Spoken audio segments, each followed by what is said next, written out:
오늘 추수감사 주일입니다. 특별히 오늘 12절 말씀 보니까 바울이 고백하기를 감사로 말미암아 넘쳤느니라 라고 고백하죠.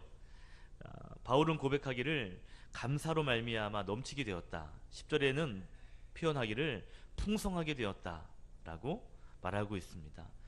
감사를 통해서 넘치게 되고 풍성하게 되었다는 것이죠. 오늘 말씀의 제목을 한번 따라 합시다. 감사로 말미암아 넘쳤느니라.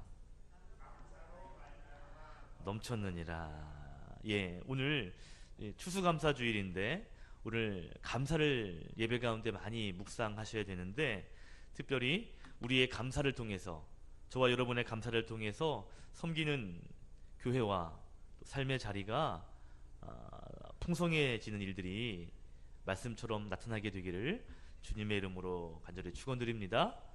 아멘. 사도행전 18장 그리고 11절을 보면 사도 바울이 고린도에서 1년 6개월 동안 머물렀다 그랬습니다. 바울이 고린도에서 전도하던 시기가 AD 51년, 52년쯤 돼요. 그러니까 예수님이 오신 지 51년 정도, 52년 정도에 사도 바울이 고린도에 가서 전도를 합니다. 그리고 교회를 세우게 되죠. 이 무렵에 1년 6개월간을 머물면서 함께 이제 말씀을 가르치고 또 주님의 사랑을 나누는 기간이 있었습니다. 바울이 오늘 고린도 후서, 그러니까 고린도에 보내는 두 번째 편지를 기록한 때가 언젠가 하고 찾아보니까 AD 55년 또는 56년이에요. 아까 전에 51년, 52년에 전도하고 교회를 세웠다고 그랬죠? 그죠? 그리고 1년 6개월을 있었잖아요. 그리고 56년, 55년, 56년에 편지를 썼다 그러니까 그 가운데 공백 기간이 한 2, 3년 됩니다. 교회를 세우고 그리고 1년 6개월 머물다가 2, 3년 뒤에 다시 편지를 썼다 이 말이에요. 자, 2, 3년 동안 고린도 교회 안에도 여러 가지 일들이 있었지만 고린도 교회 밖에도 여러 가지 일들이 있었어요. 그 가운데 고린도 교회 밖에는 어떤 일이 있었냐면 예루살렘에 있는 교회, 그러니까 교회의 원형이 되는 그 교회가 어려움을 당하게 됩니다. 그리고 재정적인 도움이 필요한 그런 상황에 놓이게 돼요. 그래서 이 고린도 교회에 편지하기 전에, 약 1년 전에 이 고린도 교회가 그 어려움을 알고 연보하기로 결정을 합니다. 연보가 뭐냐면 구제 헌금을 말해요. 그러니까 지금 사도 바울이 1년 6개월 있다가 떠난 지 몇 년 후에 예루살렘 교회가 어렵다는 얘기를 듣고 고린도 교회 스스로가 연보를 작정했다 이 말이에요. 헌금을 하기로, 그러니까 어려운 이들을 돕는 헌금을 하기로 한 것이죠. 그 이야기가 오늘 성경 위에 2절에 나옵니다. 2절 말씀을 같이 성경을 책을 보면서 같이 읽어볼게요. 9장 2절 시작. 이는 내가 너희의 원함을 알미라. 내가 너희를 위하여 마게도냐인들에게 아가야에서 1년 전부터 준비하였다는 것을 자랑하였는데 과연 너희의 열심이 퍽 많은 사람들을 분발하게 하였느니라. 아멘. 자, 무슨 말씀이냐면 2절의 내용이 이런 내용이에요. 고린도 교회가 보니까 예루살렘에 있는 교회들이 어렵다, 도움이 필요하다는 소식을 듣고 이미 이 편지를 받기 1년 전에 연보를 작정했다 이 말입니다. 그 소식을 바울이 들었어요. 그러니까 교회가 세워진 지 얼마 안 됐잖아요. 그죠? 그러니까 바울이 1년 6개월 머물고 떠난 지 불과 1년, 2년밖에 되지 않은 그때에 고린도 교회가 예루살렘에 있는 교회를 향해서 연보하자 라고 작정한 이야기를 사도 바울이 들었다 이 말입니다. 듣고 바울이 감동을 받아요. 감동이 되죠. 개척교회밖에 안 되는 고린도 교회였는데 이 교회가 남을 돕는 일들에 대해서 헌신적으로 막 나온다는 이야기를 듣고, 그것도 고린도 교회라가 그런 일을 한다는 얘기에 감동을 받아요.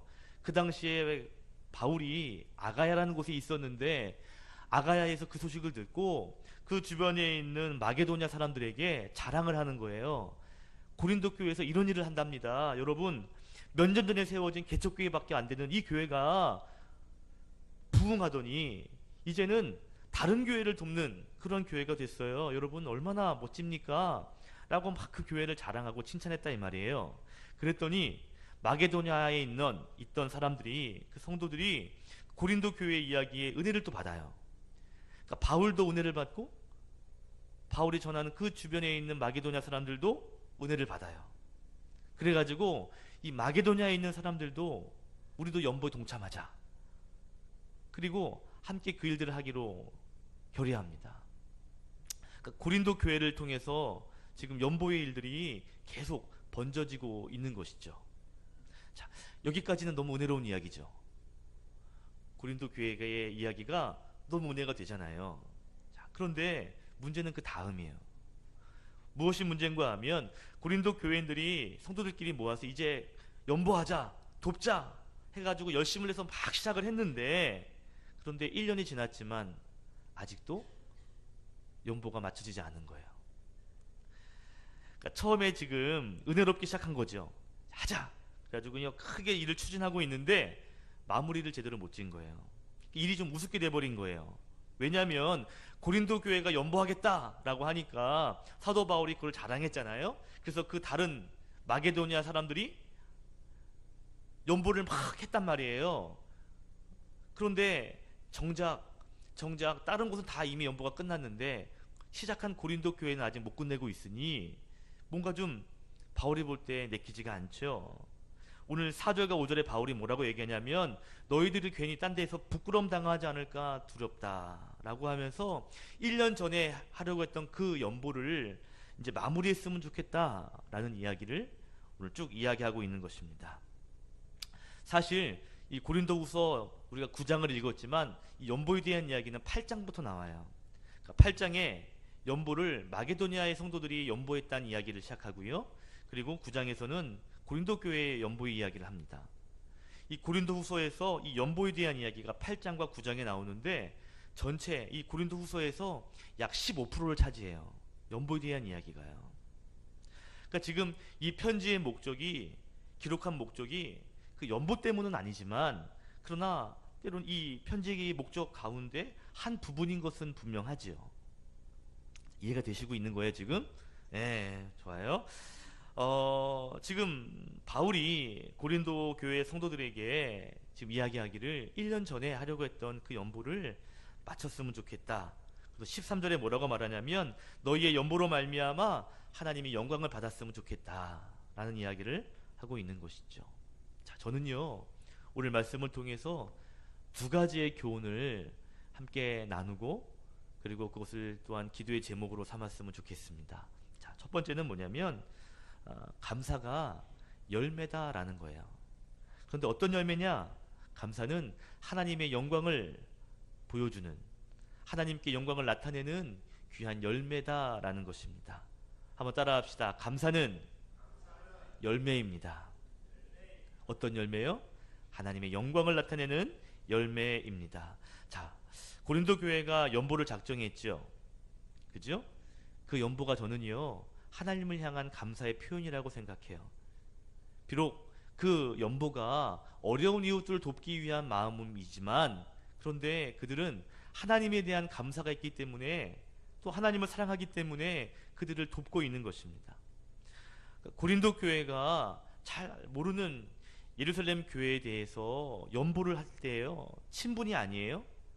바울의 체면을 살리기 위해서 연보한 것이 아니에요. 연보하는 진짜 목적이 뭐냐면 하나님께 감사하는 마음, 그리고 그것들을 통해서 그 이웃들이 그 하나님의 사랑을 알 수 있도록 섬기기 위함이 연보의 목적입니다. 그 연보는 감사의 표현이고요 사랑의 표현인 것이죠. 지금 바울은 그러한 연보를 바라보면서 지금 내 체면 때문에 빨리 연보하라는 것이 아니라 하나님의 영광을 위해서 그것들을 해야 된다라고 말하고 있어요. 그래서 10절에 보니까 10절의 내용을 보면 씨에 대한 이야기를 하고 있죠. 또 열매에 대한 이야기를 하고 있는데 이 말씀이 이사야서 55장 10절의 말씀을 인용한 말씀이에요. 거기에 뭐라고 나오냐면 이런 말이 나옵니다. 제가 읽어드릴게요. 이는 비와 눈이 하늘로부터 내려서 그리로 되돌아가지 아니하고, 하늘로 되돌아가지 아니하고 비와 눈이 땅을 적셔서 소출이 나게 한다. 그리고 싹이 나게 하고, 그리고 파종하는 자에게 종자를 주며 먹는 자에게 양식을 줌과 같다라고 말합니다. 하늘로부터 비가 내리는데 그 비로 말미암아 땅이 적셔지고, 그 적셔짐으로 말미암아 땅에 소출이 생기지요. 그리고 열매가 생기지 않겠어요? 그 열매 가운데는 종자가 있겠죠. 또 다시 씨앗을 심을 수 있는 종자가 되는데, 그러한 것들 통해서 종자와 씨와 열매를 풍성하게 한다라는 거예요. 이 말씀을 사도 바울이 인용하면서 말하기로, 너희들의 그러한 연보가 하나님에게는 영광이 되고, 또한 우리 삶에, 또 그 교회 주변 이웃들에게는 귀한 열매가 된다. 하나님에게도 영광이 열매가 될 뿐 아니라 주변에도 열매가 된다라고 사도 바울은 그것을 인용하고 있다는 것이죠. 그 가운데, 그 귀한 열매 가운데 가장 큰 열매가 뭐냐면 하나님께서 받으신 영광이라는 거예요. 여러분, 연보를 통해서 사랑을 전하면, 도우면 많은 사람들이 유익을 얻겠죠. 어려움에서 어떻게 보면 도움 필요를 얻을 수 있겠죠. 그러나 그것보다 가장 큰 열매는 뭐냐면 하나님이 받으시는 영광입니다. 우리가 감사를 표현하잖아요. 그러면 하나님이 그 감사를 받으세요. 그리고 기뻐하세요. 아예 하나님, 우리가 드리면 안 좋아하는 사람이 어디 있어? 그렇다고 해서 하나님 그렇게 많으신 분인데 좀 덜 드렸다고, 좀 감사를 표현하지 않았다고 마음 아시겠지? 여러분, 그런데요, 하나님은 우리의 마음을 아시죠. 그죠? 감사를 표현하지 않더라도 감사의 그 중심은 아시겠죠. 그러나 성경에 보니까요, 감사를 표현하는 하나님은 감사를 표현하는 자를 기뻐하셔요. 여러분, 누가복음 17장에 보시면 10명의 문둥병자가 있을 때 예수님이 고쳐주십니다. 그래가지고 하신 말씀이 10명의 문둥병자를 다 고쳐주세요. 그러면서 제사장에게 가서 너의 그 고친 부분을 보여줘라, 확증을 받아라 말씀하시거든요. 그럼 이제 제사장이 확인해주면 집으로 돌아갈 수 있는 거예요.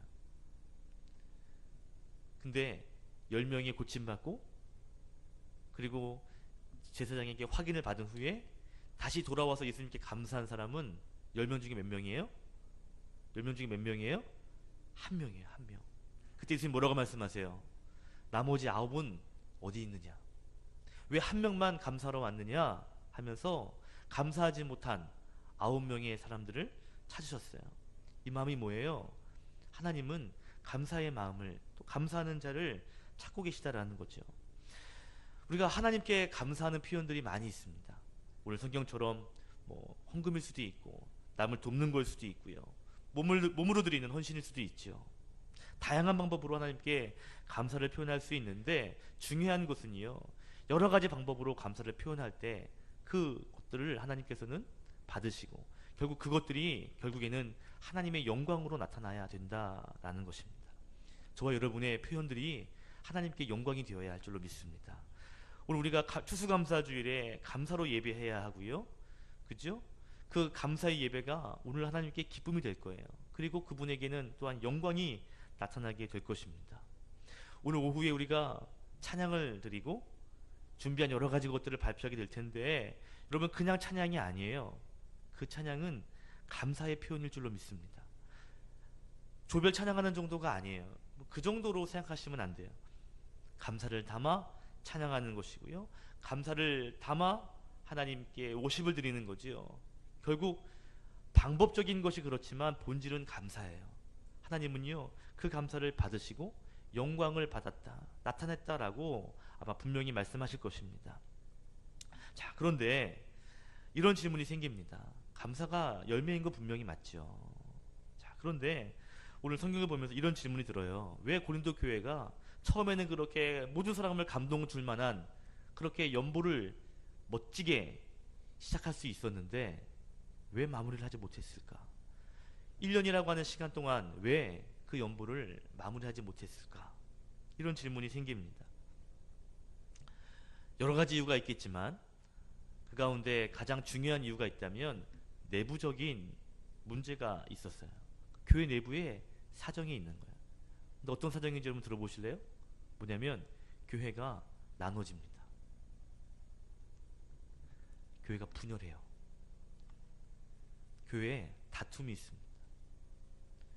뿐만 아니라 고린도에는요, 이미 이방의 종교들이 이미 많이 있습니다. 굉장히 혼란한 도시. 거기에다가 고린도 교회 안에 이 성적인 문제가 굉장히 심했어요. 교회에 다툼도 있고 성적인 문제도 있고, 조금만 나가면 이방의 우상들이 그렇게 많은 도시가 고린도 지역이에요. 그러니까 사실 여러 가지 이유가 있겠지만 사실 고린도 교회 내부적인 문제가 상당히 많았다는 것이죠. 그런데 그 문제는요, 뭐 1년, 2년 동안 생긴 문제가 아니에요. 이미 생길 때부터 생겼던 문제였습니다. 자, 제가 오늘 성경 읽으면서 은혜가 되는 게 뭔지 아세요? 고린도 교회에 이런저런 문제가 끊이지 않고 있었는데, 그럼에도 불구하고 그들이 오늘 감사의 일들을 표현하기 시작했다는 거예요. 물론 그 일들이 마무리되지 못했지만, 여러분, 고린도 교회에 대단한 능력이 있는 교회가 아닙니다. 말씀드린 것처럼 개척된 지 얼마 되지 않은 교회예요. 그런데 그렇게 생긴 지 얼마 안 된 교회가 분열해요. 그 주변에는 우상들이 가득해요. 성적인 문란함이 있는 교회였어요. 그럼에도 불구하고 그들이 연보를 작정했고, 그리고 그것들을 통해서 아직 이루어지진 않았지만, 그런데 그것을 통해서 주변에 있는 사람들이 연보를 시작하고 있어요. 저는 이게 참 신기한 거예요. 고린도 교회가 문제가 있는 교회인데, 이 문제 있는 교회를 통해서 감사가 퍼지기 시작했다라는 것입니다. 저는 두 번째 교훈을 여러분과 함께 나누고 싶은데, 한번 따라합시다. 감사는 씨앗입니다. 어떤 씨앗인지 아십니까? 감사는 또 다른 감사를 만드는 씨앗입니다. 할렐루야. 콩 심은 데 뭐가 나요? 콩 나요. 팥 심은 데는 그럼 팥이 나죠. 그럼 감사를 심으면 뭐가 날까요? 감사가 날 거예요. 오늘 성경에 보니까 그래요. 오늘 고린도 교회가 연보를 마치지는 못했어요. 그러나 문제가 있었지만 그 가운데에서도 여러분 감사하기 위한 노력은 했어요. 시도했다 이 말이에요. 그런데 그 감사의 시작을 출발점으로 해서 주변에 있는 교회들도 연보의 일에 동참하고 감사의 일에 동참하기 시작했다라는 것입니다. 이게 놀라운 일이에요. 특별히 좋은 교회가 그랬다 그러면 이해가 되는데, 어려운 교회가 그랬다는 게 이해가 돼요. 여러분, 이게요, 공동체에만 통하는 것이 아니라 개인적으로도 통합니다. 대단한 사람을 통해서 감사가 전달되는 것뿐만 아니라, 물론 그런 일이 있지만 대단하지 못한 우리들 통해서도 감사의 일들이 시작돼요. 아직 못했는데, 아직 이루어지지 않았는데, 그래도 하나님이 우리를 통해서 감사의 일들이 퍼지도록, 그러니까 우리가 감사의 씨앗 되도록 하나님 우리를 사용하실 수 있다라는 것입니다. 아멘. 여러분 보세요. 감사가 또 다른 감사를 만들어요. 그죠? 그리고 그 감사가 또 다른 감사를 만들고, 그 감사가 또 다른 감사를 만들어요. 이게 계속 반복이 됩니다. 감사가 감사를, 또 감사가 감사를, 씨앗이 되고 열매가 되고, 또 거기 종자가 나오고, 또 씨앗이 되고, 또 열매가 되고. 그게 자연의 법칙이잖아요. 감사가 그런 거죠. 참 놀라운 것은요, 감사가 씨앗이 돼서 또 감사의 열매를 맺게 되는데, 그리고 또 그 감사의 열매가 종자가 되고 씨가 나와서 또 감사의 씨앗이 심겨지고 또 열매가 돼서 우리의 삶에도 감사가 또 감사를 낳고 또 감사가 감사를 낳아요. 이게 반복이 되어야 되겠죠. 또 되고 있죠. 아멘. 자, 문제는 뭐냐면요, 그리스도인들의 감사를 보니까 감사가 생겨서 감사의 환경이 되니까 감사하는 경우도 있지만, 감사 이런 패턴들이 우리 몸에 배겨가지고요, 아직 그 감사 열매가 맺혀지지 않았지만 그 과정에 있는데 미리 감사할 수 있는 것이 기독교의 감사입니다. 세상의 감사는요, 뭔가 감사거리가 내 손에 잡혀져야 아이고 이게 들어왔구나 감사하네 라는 감사인데, 교회에서 하는 감사, 그리스도인들이 하는 감사는요, 주실 줄로 믿고 감사하는, 미리 감사하는 감사라는 것이죠. 그래서 세상의 감사의 수준을 초월합니다. 내 손이 아직 잡히지 않았지만 감사가 나오는 거예요. 왜? 주실 거니까. 왜? 하나님 일 하실 거니까. 이게 교회에서 하는, 그리스도인들이 하는 감사라는 것입니다. 믿음의 사람들은요, 과거의 일들에 감사하고요, 현재 주신 것에도 감사하지만 아직 주어지지 않은 미래의 일에서도 감사합니다. 뿐만 아니라 고난 가운데서도 감사해요. 이게 참 신기해요. 왜요? 고난 다음에 찾아올 하나님의 축복을 기억하기 때문입니다. 이게 그리스도인들의 감사죠. 세상 사람들의 눈으로 보면 이상한 감사법이에요. 그런데 예수 안에, 하나님 안에서의 감사는 그런 감사를 불러일으킵니다. 열매만 감사가 아니라 씨앗인데도 감사가 나오는 거예요. 이게 저와 여러분 나누고 싶은 감사라는 것이죠. 감사는 또 다른 감사를 낳아요. 그래서 감사의 씨앗을 계속 우리가 심어야 된다는 것입니다. 어제 밤늦게 교회를 왔어요. 강단을 보고 은혜가 되더라고요. 빈여전도회 빚기관이 한 명 한 명 감사의 표현들을 과일로 표현한 거예요. 어떤 분은 귤을 가져오시고, 어떤 분은 고구마도 가져오시고, 배도 가져오시고. 교회를 준비하고 이렇게 둘러보고 정리하고 하면서 하나하나 이렇게 보면서요, 은혜가 되는 거 있죠. 또 감사가 되는 거 있죠.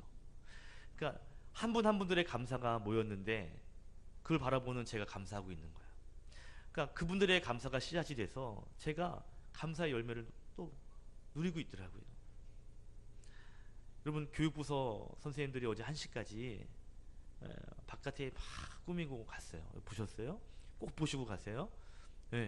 1시까지 꾸미고 갔어요. 준비하는 모습을 보고 준비한 뒤에 다 돌아가고 나서 이렇게 교회를 둘러보는데 1년 동안 있었던 일들 하나하나 사진을 찍어 놓는 것들 보면서 감사하더라고요. 아마 그분들 분명히 그랬을 거예요. 야, 우리 이런 일이 있었어. 야, 예쁘다. 야, 이것도 붙여놓자. 이것도 붙여놓자. 이러면서 아마 그 안에는 감사의 헌신들이 아마 녹아져 있지 않겠어요? 그죠? 그것들을 바라보면서 제가 감사가 되는 거예요. 그러니까 감사가 또 다른 감사를 불러오더라는 거죠. 감사를 심으면 또 다른 감사의 열매가 그곳에만 나는 것이 아니라 그 주변에도 열매 맺고 그 주변에도 감사의 열매 맺는, 이러한 감사의 능력이 있다는 것입니다. 아마 오늘 조별로 나와서 찬양할 때 제가 감동받을 것 같아요. 분명히 감동받을 거예요. 특별히 감사의 감격이 있는 조에 더 큰 감동이 있을 줄로 믿습니다. 1등부터 4등까지 좀 배치해놨거든요.